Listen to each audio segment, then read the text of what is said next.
When a ship's crew member or a passenger falls in the water, it is called a man overboard situation.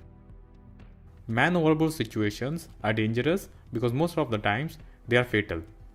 Why?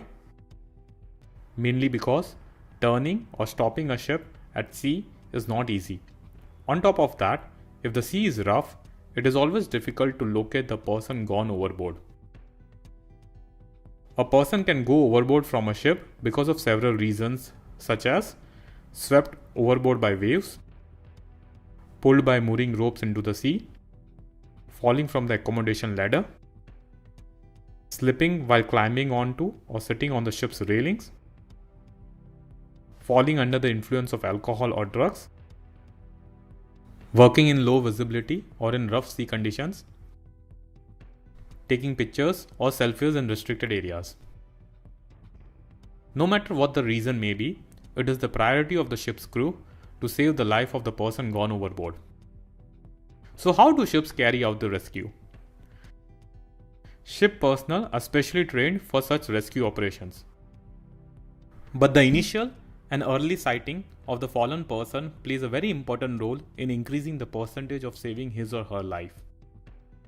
Either way, all actions must be taken extremely fast without any delay to save the life of the person fallen overboard. The general procedure during man overboard situation. As soon as it is known about the man overboard situation, someone will shout man overboard on starboard or port side to inform others. Then change over to hand steering from autopilot and the wheel is turned hard over to the respective side. Man overboard marker, which is buoyant with a self-igniting light and a self-activating smoke signal, is released from the side of the bridge wing to which the man overboard has occurred. Man overboard button on the GPS is pressed to mark the position of the casualty for future reference. 3 prolonged blasts are sounded to let the master and the crew know about the emergency situation. Supplement this with the appropriate man overboard flag. More people are assigned to locate and keep a track of the person gone overboard. The general alarm is then sounded on the ship's whistle to alert everybody to proceed to stations.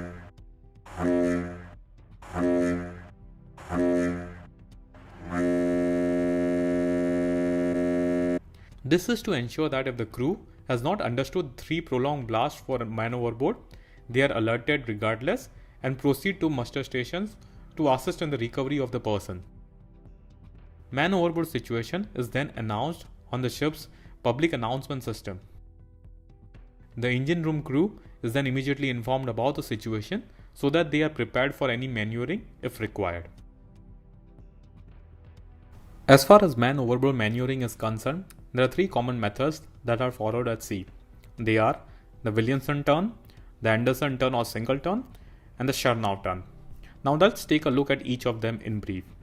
The Williamson turn. The Williamson turn is the most commonly used maneuver in the event of a person gone overboard. For this, the rudder is turned hard over towards the side from which the man went overboard. This is done to reduce the chances of the vessel's propeller striking the man overboard.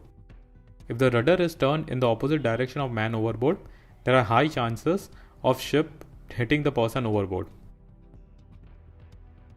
After deviation from the original course by 60 degrees, the rudder is then put hard over to the opposite side. When the heading is 20 degrees short of the reciprocal course, the rudder is brought to the midship position. Williamson turn is the most ideal method in reduced visibility. If executed properly, it positions the ship on a reciprocal course on its exact original track, thereby allowing the search to commence on the track the victim fell over and not from a parallel track. However, it is important that the speed is maintained during this turn, as any changes in the speed may bring the ship on a reciprocal course in a different position than the line of the initial course.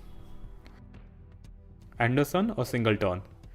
This is the fastest recovery method and the most appropriate one for a ship in clear visibility. In case of this turn, the rudder is put hard over to the side of the casualty.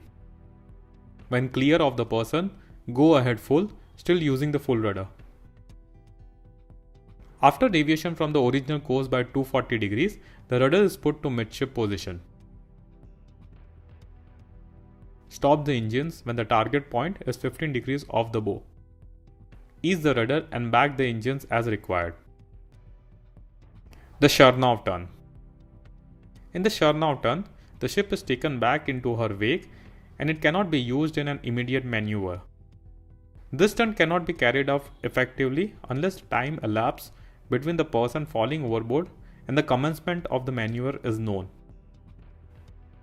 For this turn, the rudder is put hard over onto the side of the casualty to swing stern away from the man overboard. After deviation from the original course by 240 degrees, rudder is put hard over to the opposite side. When the heading is 20 degrees short of the reciprocal course, the wheel is brought to the midship position. Once the ship is brought to the reciprocal course, the speed of the ship is reduced and the preparations are done to launch a rescue boat. It might not be possible to launch a rescue boat during rough sea conditions. In such cases, alternative recovery methods are followed, such as passing lines to the man overboard so that they can be pulled alongside the ship. For this, rescue throw lines and heaving lines are used. Or using buoyant appliances such as life buoys or inflated life rafts are also deployed on secure lines and then pulled back to the ship. If none of these options are feasible, the ship is put on standby until a helicopter rescue vessel arrives. The officer in charge will also send out an urgency signal on all the communication systems to let ships in the vicinity know about the situation. Once the person is rescued, the rescue boat, if used, must be picked up upon arrival close to the ship along with the lifebuoy and hoisted back. Immediate first aid is provided to the person and an urgency signal is sent out to cancel the last transmitted man overboard alert. Appropriate entries are made in the ship's logbook and the master of the ship carries out an inquiry on the man overboard incident. When someone falls overboard, it is an unexpected and difficult situation. Even the best swimmers can become disoriented when they unexpectedly fall into the sea. At such moments, there is no time to think and decisive action is of primary importance. Ship's crew cannot cope with such a situation unless they are fully prepared for such situations, and therefore drills are conducted frequently on board all types of vessels.